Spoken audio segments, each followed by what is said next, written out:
What's up guys? Don is here.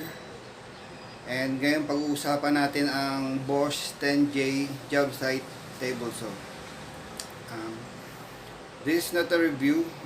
I don't think I have the qualification para mag-review ng tools. But I've been using this for 8 months now. And siguro makakapagbigay din ako ng ilang tips or suggestions about this saw. Well, first thing na na-notice ko dito, etong miter sled niya. Malakas ang play. Pero ngayon, makikita nyo wala na. May ginawa akong video dito para sumikip to. Quick fix lang yun. Ang ginawa, tape lang. Pero may nagsuggest sa akin na kaibigan na si Ronald Sanchez. Mas maganda yung aluminum tape, kaya fortunately meron naman ako. Ayun ang ginamit ko. Depende sa kapal ng aluminum tape nyo, pero sa akin inabot ng 8 strips para maging perfect siya. Yan, wala na siyang play pero smoothly ang glide niya. Then nilagyan ko lang din ng sandpaper yung pinaka fence niya para hindi nag-i-slide yung piece pag ginagamit ko. Then kung mapapansin nyo dito, kasi nung una black to puro black lang siya, mahirap basahin.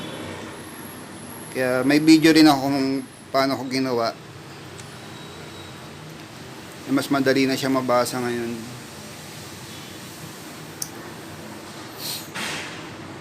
And then kung napanood nyo yung kay Roy Jola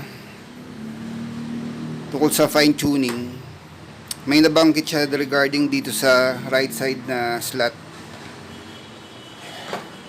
Na pagdating dito ng sled ng runner, humihinto na.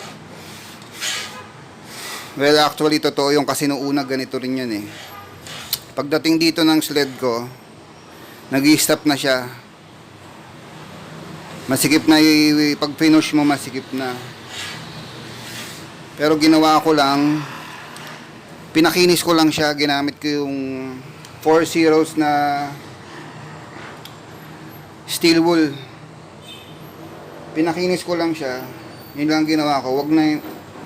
Huwag nyo nang liyahin ng makapal kasi baka mawala sa alignment. Ngayon lang pinakinis lang. Ngayon okay na siya. Noong una hindi ganyan. Pag dating dito niyan, humihinto na. And then isa lang sa ayoko dito yung width capacity na pagkakat niya is 17 inches lang. Almost 18 pagka sinagad mo, pero baka hindi na maging accurate. Pero minor lang naman yung kasi meron namang nabibili nito ng extension niya. Siguro pag bumili ka nun, pwede nang abutin hanggang mga 40 inches. Makakapag-cut ka na ng mga wider panels.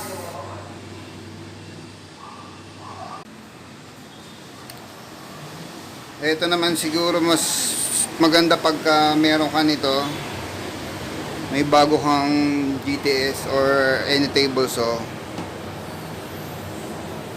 Siguro mas maganda unang gawin mong project yung zero clearance insert nya. Pero suggest ko lang, dapat matigas siya, hindi siya nagbe-bend.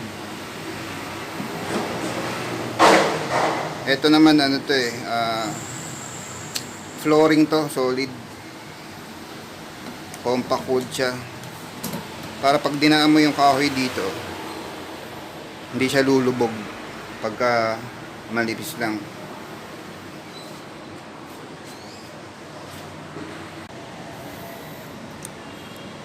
Then guys, ito lang siguro yung naging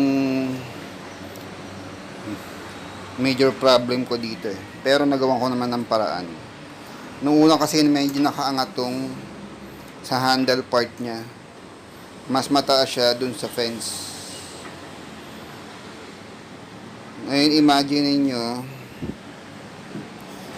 kuha tayo ng sample. Ngayon, nakaangat to ng konti noon. Ngayon, pag may nirip ako, habang dumadaan siya dun sa blade, naka-tapered siya. Ngayon, mapapantay lang siya pag lumagpas na siya dyan. Magiging ganun. May space siya dito. Then, pag lumagpas na siya dyan, tsaka lang siya pa-flat.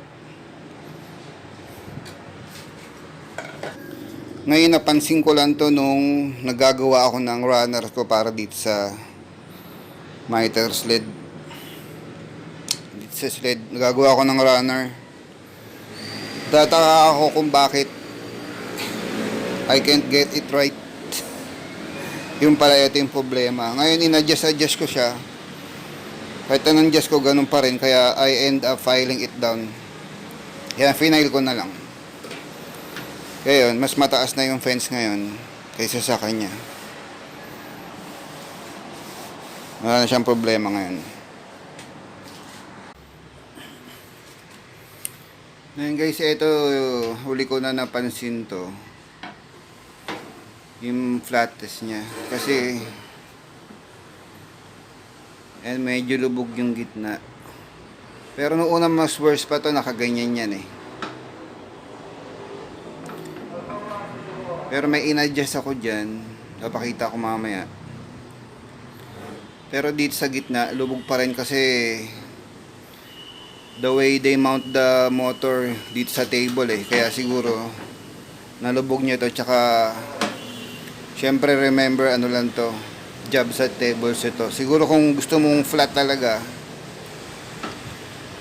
sa cabinet table so ka na. Pero since pang DIYer lang, okay na to. Ito na yung gitna, medyo lubog. Dati nakaganyan pa yan. Ito ba, pakita sa inyo kung paano ko in-adjust. So dito sa right side, tanggalin ko muna to. Ito meron ditong dalawang screw. Ala lang siyang gagamitin mo. Nung una kasi nakasagad siya pababa. Ngayon niluwagan ko lang yan. Kasi inangat ko tsaka ko sinikipan ulit. Kasi yung screw nakaganon lang naman siya. Ngayon nung inangat ko ng ganyan konti, tapos sinigpitan ko na. Yan medyo naging mas flat siya, nabawasan yung pagkababa nito. Inangat ko lang din, hinigpitan.